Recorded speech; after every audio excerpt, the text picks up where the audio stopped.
ஆண்டவராகிய இயேசு கிறிஸ்துவின் நாமத்தில் உங்கள் அனைவருக்கும் இன்றைய நாள் ஆசீர்வாதமான நாளாக அமைய வாழ்த்துகிறேன். இன்றைய நாளை ஆண்டவராகிய இயேசு கிறிஸ்துவின் வார்த்தைகளோடு ஆரம்பிப்போம்.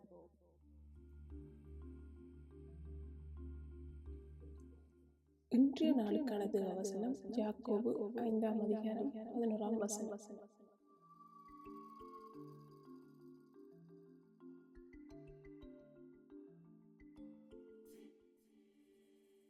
இதோ பொறுமையா இருக்கிறவர்கள் பாக்கியவான்கள் இருக்கிறோமே. ஜோபின் பொறுமை குறித்து கேள்விப்பட்டிருக்கிறீர்கள். கர்த்தருடைய செயலின் முடிவையும் கண்டிருக்கிறீர்கள்.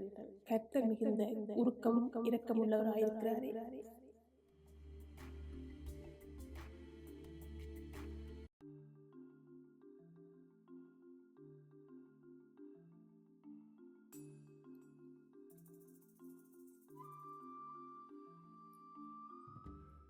வேதத்தில் பொறுமை என்பது துன்பம், தாமதம் மற்றும் இக்கட்டான சூழ்நிலைகளில் கோவப்படாமல் அமைதியுடனும் விசுவாசத்துடனும் நிலைத்திருக்கும் ஆவியின் கனியாகும்.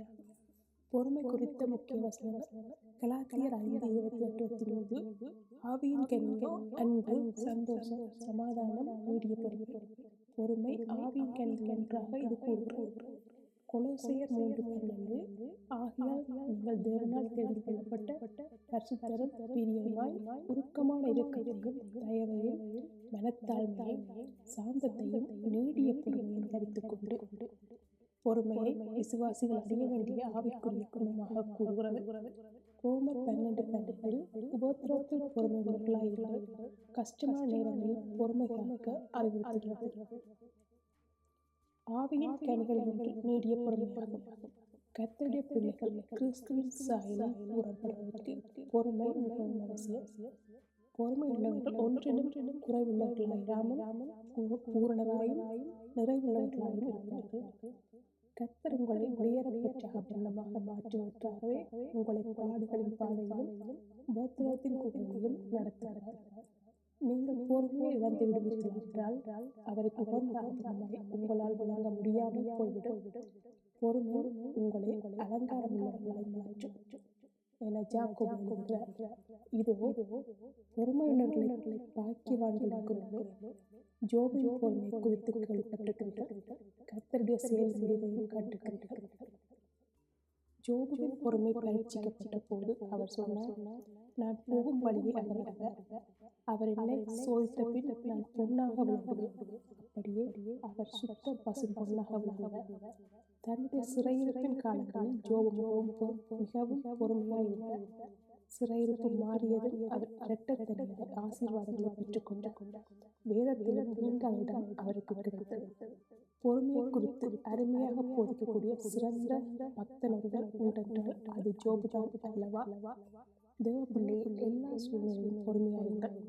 வேதம் சொல்லுவது நெடுங்காலமாக காத்திருத்தல் இருதயத்தை இழைக்கப்படும். விரும்பிகள் வரும்போது ஜீவ விருட்சம் போல இருக்கும்.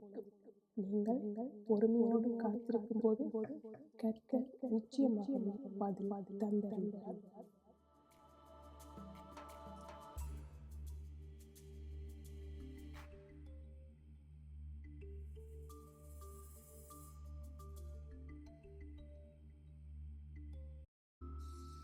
இன்றைய நாளுக்கான ஜெபம்.